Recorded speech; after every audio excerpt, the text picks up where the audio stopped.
Trask and Jarrett, head of the investment committee at Connecticut Wealth Management, and they are 6 feet away. We're following all of our CDC protocol.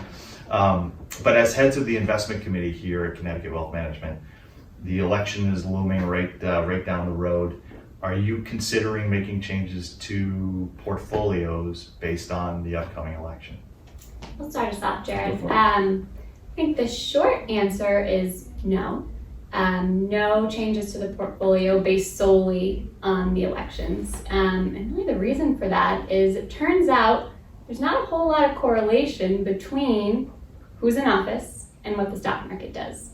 So if we go back to 1860, on average, a portfolio returned 8%. A balanced portfolio earned 8%, regardless of whether a Democrat was in office or a Republican. So when we don't see that correlation, we typically don't recommend making changes in the portfolio. That being said, our investment committee is in the middle of some due diligence on a potential move, but we're looking at more fundamental data based on longer term correlations with things like valuations and profitability and all of those things that turns out have a much greater impact on performance and what the stock market will do over time. Yeah, I mean, I think what Megan said is accurate in that the impact that one person, a president, can have on the markets does tend to be overstated. History has shown us that. We think the reason for that, despite what you might see in the media, these two gentlemen, they're running for president, they're not running for king, right? They don't make laws, Congress makes laws. So we are looking at the congressional races in addition to the presidential piece, but ultimately fiscal policy, which is, taxes, spending, etc. In addition to what I said about, the impact that a president can have, fiscal policy also tends to be delayed. The impact of fiscal policy on the economy actually is delayed, at least more so than monetary policy with the Fed and interest rates and so forth. So the market won't necessarily wait for that, which is why we're at work now looking for opportunities to target asset classes that might be underpriced or that might be poised for growth in the future. But it's for those reasons that we don't rush into making drastic changes to the portfolio just based on an upcoming election. This is something that you hear every once in a while whenever there are big kind of shocks to the system. Think back to 08, 09, think back to the tech crash in 2000. And this year we obviously have a once in every 100-year pandemic. Now we have an election and everyone says, but it's different this time. Is it different, or do we keep our blinders on and say, we gotta stay focused on the fundamentals, valuations, fiscal policy, or is it different? Yeah, that's a good question and something I think we're hearing a lot. The first thing that comes to mind for me is my husband and I just finished watching the series John Adams on HBO. And you learn a little bit more than you do from the history books in that version. And one of the things I was struck by is that when John Adams was running for president, publications and other politicians were calling for him to be hanged, right? So, I thought of this watching the debate. It was tough to watch and uncomfortable to watch. And we expect more from our politicians, but that rhetoric, that type of rhetoric has been around since our founding fathers. So in some ways that gives me a little comfort that our country, our democracy, and companies and people have been able to prosper amid some of that political chaos, from the beginning. And then, also I'd say it's important to sift through the noise that the media amplifies and focus on some of the policies that are being proposed, which I don't think are as outlandish as some people think. And there's conflicting reports as to whether Trump's policies or Biden's policies would be good or bad for the economy. But again, if you sift through some of the headlines and focus on some of the things being proposed, I don't think, we certainly don't have concerns that the economy is going to be impacted severely one way or the other based on factual policy and data.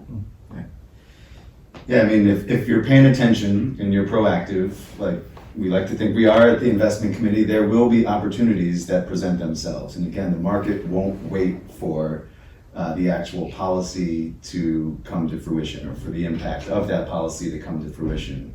So depending on who's elected, depending on what's being proposed from a tax standpoint, for example, sector opportunities will present themselves.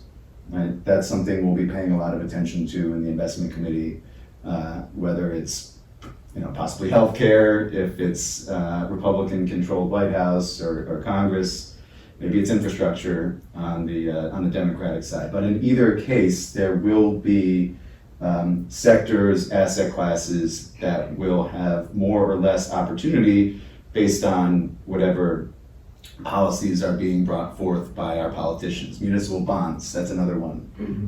When tax rates are different from where they are now, that changes the equation that we run behind the scenes as to the attractiveness of municipal bonds. Dividend paying stocks, same thing. If the tax rate on dividends is higher, for some individuals at least, from an after-tax standpoint, the returns become less attractive, and therefore maybe growth stocks continue to run in their outperformance relative to value like they have. So there are going to be opportunities that present themselves. There's going to be areas where we want to target. There's going to be areas where we want to make sure we're underweight relative to a benchmark, dependent on who wins and who controls Congress. So we've been talking about presidential election, but obviously there are a whole bunch of people running for office. What difference does it make with Congress? I think, Jarrett, you kind of pointed that out, that the president doesn't unilaterally make policy. How are you trying to keep your eye on all the different congressional races that are going on right now? And are you more concerned about Congress than you are the presidency, or how does that kind of balance itself out? I don't think concerned, just as you, I think, just stated, it's going to be interesting to see how it all balances each other out. And Jarrett points out there'll be opportunities regardless, right? Whether it's a Democratic president and a Republican-controlled Congress, or vice versa. But I think what's important to remember too is that, back to that kind of very first question of what are you doing to the portfolios now, important to remember our approach and in that we really focus on diversification, right? We don't have the crystal ball to know who's going to win Congress and what party is going to win the presidency. And we don't know what sectors are which ones will be the winners, which ones will be the losers. So I think now more than ever, diversification is prudent, which gives us the ability to not have to try to figure out who's going to win and make those changes now, because we're pretty confident in the way that our portfolios are allocated now and that we have that diversification to be able to weather through whatever political storm might be coming and take advantage of opportunities that may arise. I mean, we view our role, clients think of us, clients look to us, hopefully, to provide solid investment recommendations with what we call emotionless discipline. Right? It's easy to get caught up in what we see in the media, what we see in the newspapers, and the immediate impacts that a policy or policies will have on the market, the economy, and et cetera. But ultimately, we keep coming back to it over and over again here. We keep coming back to it in our investment committee discussions. The market is driven by corporate earnings and the growth of corporate earnings relative to expectations. Can there be some lag? Can there be some push based on high-level fiscal policy? Sure. Can there be some unexpected events that no one can predict thrown in there? Yes. So again, we view our role as to be able to sift through all that information and pick what we think is relevant as far as the growth of the economy, the direction of the economy, and the market and the markets along with that. And to distill out what we think is just noise that we all see that's easy to get caught up in. So thanks, guys, for talking about portfolios. Again, this is kind of the first of a few videos we're going to do. One was talking about investments and the election. Then we'll do one on taxes, what we think is going to happen with tax policy. And the third is going to be estate planning and estate taxes. So thank you very much here from our friendly confines at the world headquarters. Thanks, guys, for spending the time. Appreciate it. Pleasure. Thanks, Cool. Dennis. It was fun. Good job. Thank you.